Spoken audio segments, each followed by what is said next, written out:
브렌다가 다니고 있는 고등학교에서는 우수 학생 몇 명을 뽑아서 이번 여름방학에 뉴 칼레도니아로 현장학습을 떠났습니다.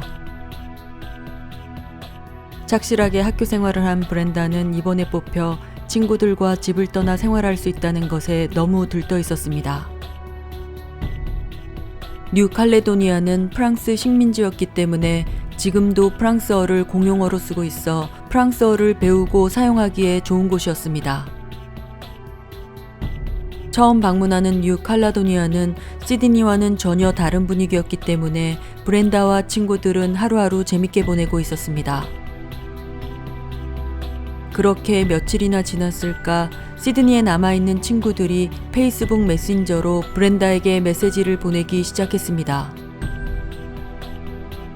메신저를 열어본 브렌다는 놀라지 않을 수가 없었는데 어젯밤 시드니에서 5명의 일가족이 살해당했다는 소식과 함께 자신의 집이 뉴스 전면에 나와 있었기 때문입니다.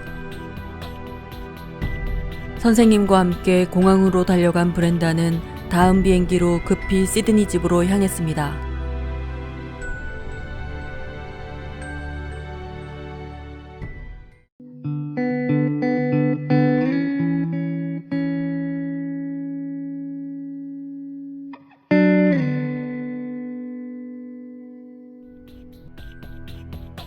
브렌다의 부모님은 광주 출신으로 이들은 함께 시드니로 유학 와서 정착하게 됩니다. 엄마 릴리와 아빠 밍은 성실하게 일해서 결혼 전부터 조금씩 돈을 모으기 시작했으며 신혼 시절에 자그마한 신문 판매소를 인수해서 운영하고 있었습니다. 부부는 하루도 쉬지 않고 주 7일 가게 문을 열고 늦게까지 오픈해서 사람들은 편안하게 원하는 시간대에 신문 판매소를 방문할 수 있었습니다. 부부는 신문 판매뿐 아니라 생활에 필요한 생필품도 판매하기 시작해서 사업은 점점 매출이 늘어났습니다.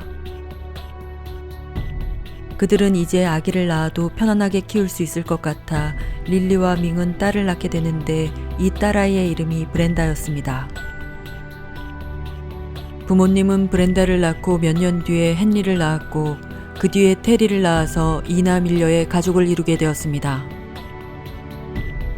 가게의 손님은 점점 많아지고 직원이 필요했던 부부는 다른 사람들보다는 친척들이 함께 일하면 서로에게 도움이 될 것 같다고 판단해서 엄마 여동생을 중국에서 데리고 와 함께 살면서 가게에도 함께 출근했습니다. 브렌다는 이모와 함께 사는 것도 너무 좋아했으며 자신의 집에서 300m만 더 가면 고모네 집도 위치하고 있었습니다. 고모부는 중국에서 목, 귀, 코 전문 테라피스트였지만 호주로 건너오게 되면서 멜번에서 중국 식당을 오픈했습니다. 그러나 식당 경험이 전혀 없던 고모부의 식당은 잘 되지 않아 폐업 처리하게 됐으며 브렌다의 집 근처로 이사와서 아빠 신문 판매소에서 고모, 고모부 모두 일하게 됐습니다. 이웃들에 따르면 브렌다 가족과 고모 가족은 매우 친하게 지냈으며 고모부 로버트는 배드민턴을 치는 둘째 헨리와 자주 만나서 배드민턴을 함께 치며 아이에게 이것저것 가르쳐주곤 했다고 증언했습니다.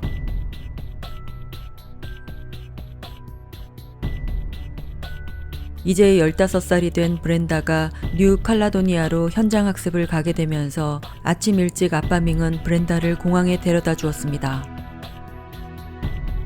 공항에는 이미 학교 친구들과 그들의 부모님이 서로 어루만지며 잠시 동안의 이별을 아쉬워하고 있었습니다.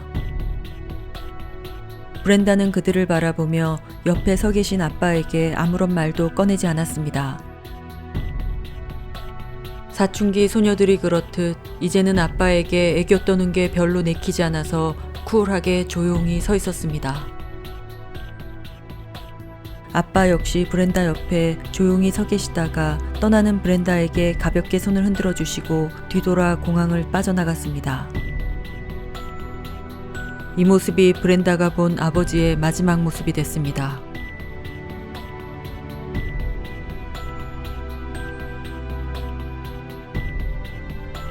신문 납품업체에서 오늘자 신문 배달이 왔는데 밍의 가게 문이 열려 있지 않았습니다.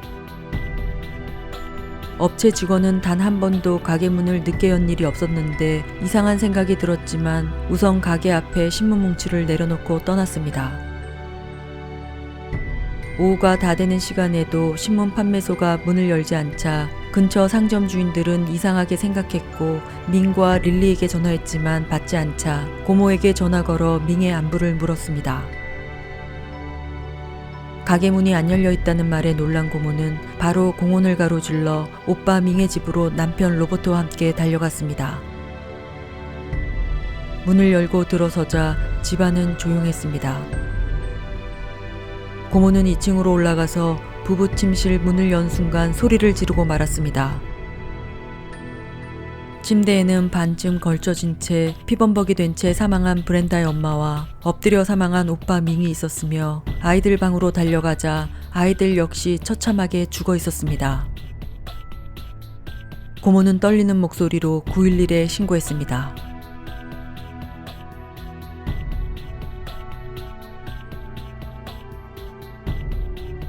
신고받은 경찰은 주소지로 출동해서 집안을 살펴보기 시작했습니다. 살해당한 부부는 망치 같은 둔기로 잠자고 있을 때 머리를 공격받아 즉사한 듯 보였고 2명의 남자아이들은 공격받는 중에 잠에서 깨어난 듯 방어 흔적이 있었습니다. 이모의 방을 확인했을 때 이모 역시 자는 중에 공격당해 침대에서 자는 모습 그대로 사망해 있었습니다. 둘째 헨리는 머리를 3번 강하게 공격당해 사망했고 셋째 테리는 머리 뒤쪽을 6번이나 공격당해 얼굴의 형체를 알아볼 수가 없었습니다. 집안에 없어진 물건이 있는지 확인했는데 부부가 모아둔 현금 뭉치가 그대로 발견됐으며 지갑과 귀중품도 모두 제자리에 있었습니다.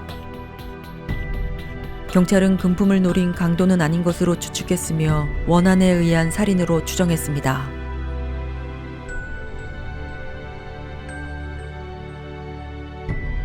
급하게 시드니 공항에 도착한 브렌다를 고모와 고모부, 사촌 동생이 마중 나와 그녀를 픽업했습니다.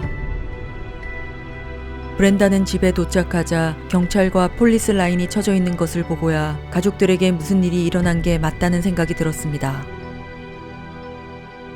놀란 브렌다를 고모는 자신의 집으로 데려가 그 후 계속 함께 지냈습니다. 시신 부검이 끝나고 장례식이 진행됐는데 고모와 고모부는 부모님을 대신해 브렌다를 보살폈고 브렌다의 교장 선생님 수잔도 그녀가 정신적으로 안정될 수 있도록 도왔습니다. 장례식에는 학교 친구들과 선생님이 모두 참여해 브렌다 가족의 마지막 배웅을 도왔습니다. 그러나 장례식에 참석하고 돌아온 교장 선생님 수잔은 집으로 돌아와 남편에게 오늘 살인자와 함께 장례식장에 있었다고 이야기했으며 자신의 생각을 다음날 경찰서에 찾아가 전했습니다. 수잔에 따르면 장례식장에서 고모부 로버트가 보인 행동을 잊을 수가 없다고 증언했습니다. 그는 5명이나 가족들이 살해된 장례식장에서 큰 소리로 브렌다에게 뭔가를 지시하는 말을 했고 슬퍼하는 모습도 전혀 찾아볼 수 없었다고 했습니다. 중국어로 자신의 아내와 브렌다를 계속 다그치며 빨리 장례 절차가 끝나기를 기다리는 모습을 보여 다른 친척들과는 확연히 달랐다고 증언했습니다. 그러나 경찰은 수잔의 감정을 수사에 반영할 수 없다고 말하며 그녀를 돌려보냈습니다. 장례식이 끝나고 고모와 고모부는 신문 판매소를 맡아 운영하기 시작했습니다.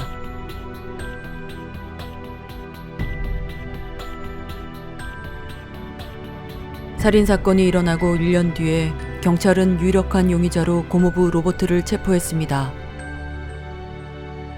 사건 현장을 감식하던 감식팀은 피 묻은 족적이 집안으로 침입한 뒤 곧바로 부부 침실로 올라간 듯 보였으며 그 후 이모방, 아이들 방으로 동선이 옮겨진 것을 밝혀냈습니다. 특히 범인은 차고 구석에 있는 집 전체 전기 차단기를 내린 흔적이 있었습니다.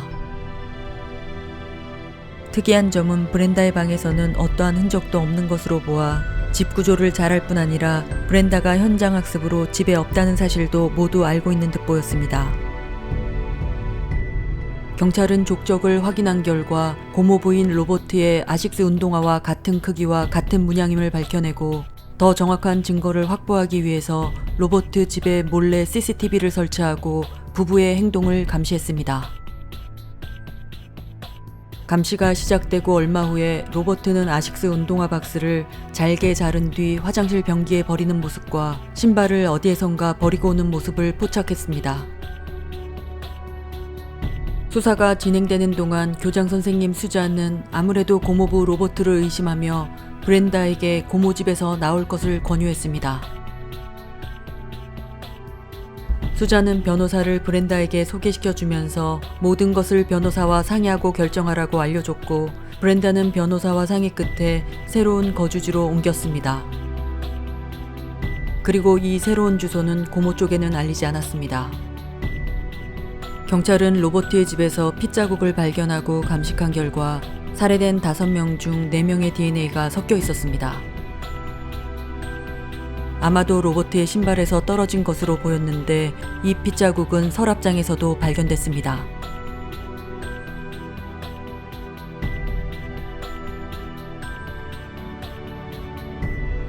살인사건이 일어나고 2년 뒤에 로버트는 살인 혐의로 드디어 체포됐습니다.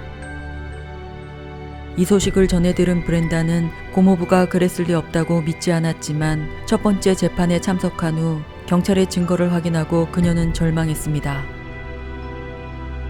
특히 증거 중에 하나는 로버트가 용의자 신분으로 감옥에 수감되어 있을 때 경찰은 그의 방에 CCTV를 설치해서 더 많은 증거를 수집하려고 노력했습니다. 그러던 중 로버트가 함께 있던 수감자에게 자신의 살인을 고백하는 장면과 살해 당일 행적을 이야기하는 모습을 모두 녹화하는 데 성공했습니다. 그는 아내가 잠든 틈을 타서 몰래 집 밖으로 빠져나와 망치로 브렌다 가족을 모두 살해하고 돌아왔다는 이야기를 해 이 사건에 고모는 연관성이 없음을 알아냈습니다. 첫 번째 재판을 마치고 얼마 뒤에 브렌다는 변호사에게 새로운 사실을 하나 고백했습니다.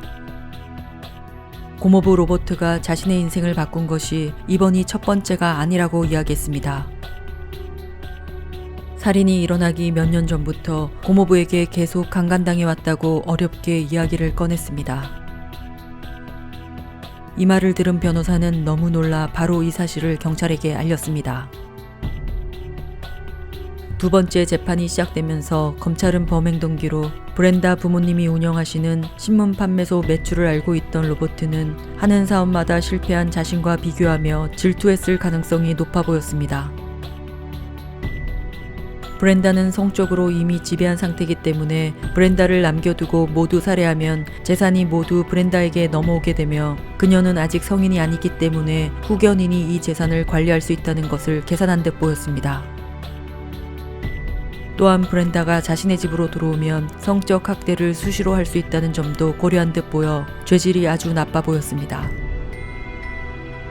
브렌다는 성적으로 학대당하고 있으면서도 누구에게도 이 사실을 말하지 않았고 지금도 자세한 내용은 공식적으로 말하지 않고 있습니다. 어린 나이에 큰 충격을 받았고 아직도 이 사실을 이야기하는 것은 어려워 보여 검찰에게만 진술한 것으로 알려졌습니다. 이 모든 증거와 진술을 들은 판사는 로버트에게 종신형을 선고했습니다.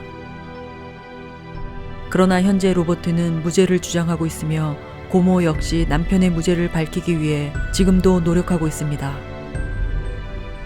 이 사실을 안 브렌다는 고모에게 크게 실망했다고 밝히며 하루빨리 고모와 사촌동생이 로버트에게 벗어나 안전한 삶을 살기를 원한다고 공식 인터뷰했습니다. 이제 브렌다는 혼자가 됐습니다. 그녀는 친구 집에 놀러 갈 때마다 부모님과 형제자매가 있는 모습을 보면 자신은 다시는 가질 수 없는 모습이라고 눈물 지었습니다. 그런 브렌다를 위해 고등학교 친구들과 교장 선생님 수잔은 브렌다가 평범한 삶을 살 수 있도록 물심양면 돕고 있으며 그녀가 착하고 선한 남자를 만나서 새로운 가정을 만들고 평온하게 살기를 바란다고 전했습니다.